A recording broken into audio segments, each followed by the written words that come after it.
A brand new 3-bedroom house for $12,000, a gallon of gas for 35 cents, a loaf of bread for 22 cents, and your dad's entire weekly paycheck? Maybe $85 if he was doing well. Sound impossible? If you grew up in the 1960s Canada, these weren't fantasy numbers. This was real life. This was what things actually cost when your parents were raising families, buying homes, and building the middle-class dream that defined a generation. The 1960s were a time when a single income could support an entire family. When saving up for a car meant putting away money for a few months, not a few years. When a night out at the movies, including popcorn and pop, cost less than $1. When the idea of being in debt for decades just to own a home seemed absurd because homes were actually affordable. But here's what makes these numbers truly shocking. It's not just that everything was cheaper. It's that wages, while lower in absolute terms, actually went further. A factory worker could buy a house. A clerk at Eaton's could raise 3 kids on one salary. A teacher could afford a cottage and a new car every few years.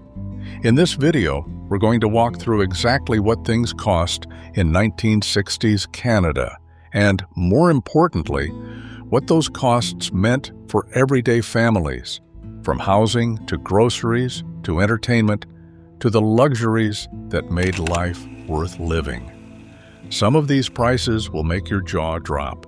Some will make you angry at how much things have changed, and all of them will make you appreciate just how different life was back then. Before we dive into the numbers that defined a generation, hit that like button and subscribe. We've got a lot of ground to cover, and trust me, every price is going to surprise you. Let's go back to when $1 actually meant something. Point 1. Housing the impossible dream that wasn't. Let's start with the big one, housing. In 1960, the average house price in Canada was around $12,000 to $15,000, depending on where you lived. In Toronto, you might pay $14,000 for a decent 3-bedroom bungalow in the suburbs. In Vancouver, maybe $13,000. In smaller cities like Winnipeg or Halifax, you could find something nice for $10,000 or less. Now, before you start thinking, yeah, but people made less money back then, let's do the math. The average annual salary in 1960 was about $4,000 to $5,000. That means a house cost roughly 3 times your annual income. 3 times. You could save for a down payment in a couple of years, get a mortgage, and have the whole thing paid off in 15 or 20 years without breaking your back. Compare that to today, where the average house costs 10, 12, sometimes 15 times the average annual income. The math doesn't even come close. Your dad could work at the factory, the railway, the mine, or the mill. Your mom could stay home with the kids, and the family could still afford a house, a car, groceries, and maybe even a vacation to Wasaga Beach or the Maritimes in the summer. That wasn't privilege. That was normal. That was what the middle class looked like. And the houses themselves? Sure, they were smaller, maybe 1,000 square feet, 1 bathroom, no ensuite, no walk-in closets. But they were solid, built with real wood, real plaster, real craftsmanship. And they were yours. The down payment was typically 10% to 20%, which meant saving $1,200 to $2,400. That was achievable. That was realistic. You didn't need your parents to help. You didn't need to win the lottery. You just needed to work, save, and be patient. Mortgage rates were higher, around 6% to 8%, but the principal was so low that your monthly payment might be $80 to $100, and that was manageable on a single income. Owning a home wasn't a pipe dream, it was an expectation. And that changed everything about how people planned their lives. Point 2. Groceries and everyday essentials. Now, let's talk about putting food on the table because that's where you really see how far $1 stretched. A loaf of bread cost about 22 cents. A quart of milk was 25 cents. A dozen eggs? Maybe 55 cents. A pound of butter ran you about 65 cents. Ground beef was 49 cents a pound. Chicken was even cheaper, about 35 cents a pound. Your mother could go to the Dominion or the A&P with $20 and come home with enough groceries to feed a family of 5 for a week. And we're not talking about scraping by. We're talking about meat every night, fresh vegetables, milk for the kids, and maybe even a treat or two. Coffee was 79 cents a pound. Sugar was 10 cents a pound. A bag of flour cost maybe 60 cents. If your mom baked, and most moms did, she could make bread, cookies, pies, and cakes for pennies. And the quality? Everything was fresh. The butcher cut your meat to order. The baker made bread that morning. The produce came from local farms, not shipped from halfway around the world. Going to the corner store for penny candy actually meant candy that cost a penny. Black balls, licorice whips, jawbreakers. You could walk in with a nickel and walk out with 5 pieces of candy. A chocolate bar cost 5 cents. A bottle of Coke was 10 cents, and you'd return the bottle for a 2-cent deposit. Eating out was affordable too. A hamburger at the local diner cost 35 cents. Fries were 15 cents. A milkshake was 25 cents. You could take your girl to the drive-in, buy burgers and shakes for both of you, and still have change left from a $5 bill. Sunday dinner at a restaurant, a real sit-down place with tablecloths and everything, might cost $3 or $4 for the whole family. Roast beef, mashed potatoes, vegetables, dessert, coffee. It wasn't something you did every week, but it was something you could do without worrying about the bank account. Point 3. Transportation, cars, and gas. Every man remembers his first car, and in the 1960s, getting that first car was actually achievable. A brand new 1965 Ford Mustang, one of the most iconic cars ever made, had a base price of about $2,400. A Chevy Impala cost around $2,800. A Volkswagen Beetle, if you wanted something economical, was about $1,600. But most guys didn't buy new. You could get a decent used car for $500 to $800. Maybe it had some miles on it. Maybe the paint was faded, but it ran and it was yours. And gas? This is where it gets really shocking. Gas cost about 35 cents a gallon in the mid-60s. 35 cents. You could fill up your tank for $5 and drive for a week. Road trips didn't require taking out a loan. You just got in the car and went. Oil changes cost $3. A tune-up was maybe $10. Tires were $15 each. You could maintain a car without needing a second mortgage. And here's the thing. Cars were simpler. No computers, no sensors, no diagnostic tools that cost thousands of dollars. If something broke, you could fix it yourself in your driveway with basic tools. Or you'd take it to the local mechanic who'd charge you $20 for labor and maybe $10 for parts. Insurance was cheap too, maybe $100 a year for basic coverage. Because there were fewer cars on the road, fewer accidents, and insurance companies weren't the massive corporations they are today. Public transportation was affordable as well. A bus fare in most cities was 15 to 25 cents. A monthly pass might cost $5. You could get around without a car if you needed to, and it wouldn't break the bank. The freedom that came with affordable transportation changed how people lived.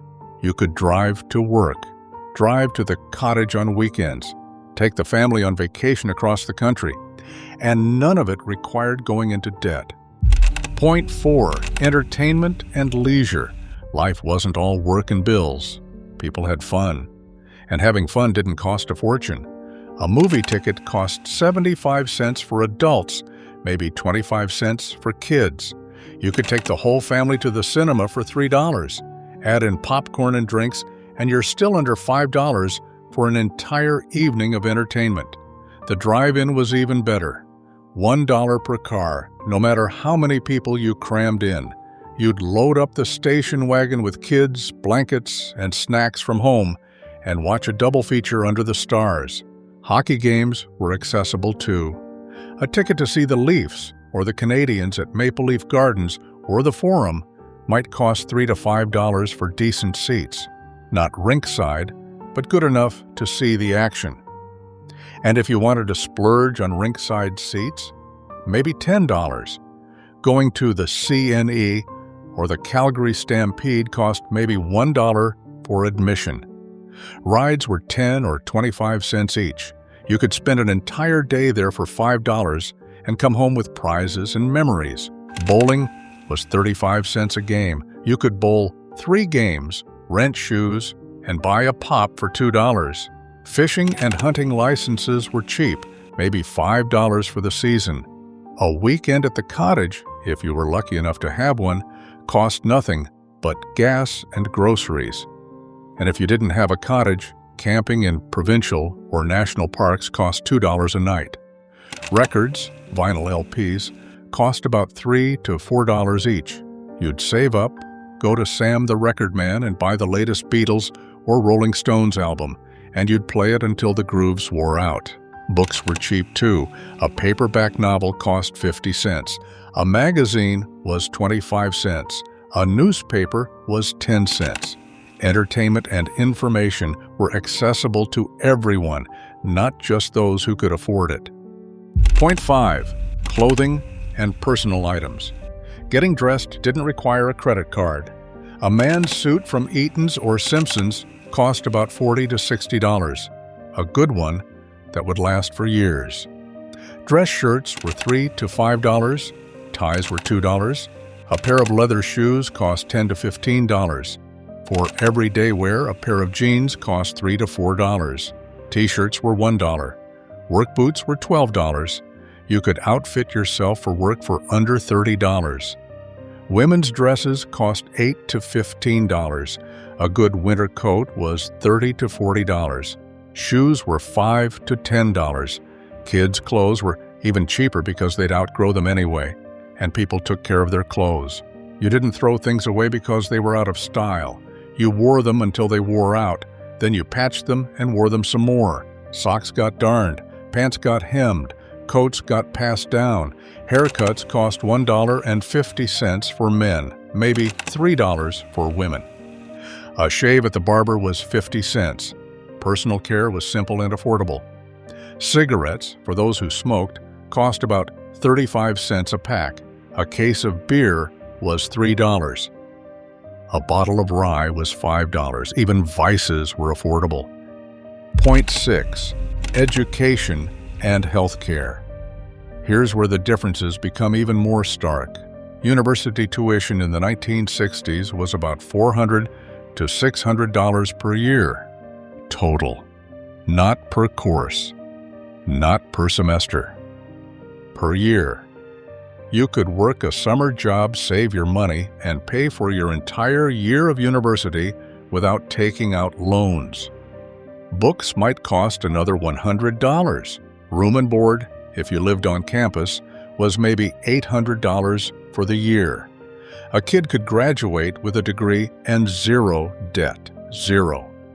And that degree would get you a good job with a pension and benefits. Healthcare was becoming universal across Canada through the 1960s. Saskatchewan led the way in 1962. By the end of the decade, most provinces had some form of public health care. You could see a doctor, go to the hospital, have surgery, and not worry about going bankrupt. Before universal health care, a doctor's house call cost $5. A hospital stay was $10 to $15 per day. Expensive for some families, but not catastrophic. Prescription drugs were cheap too. Antibiotics cost a few dollars. Aspirin was pennies.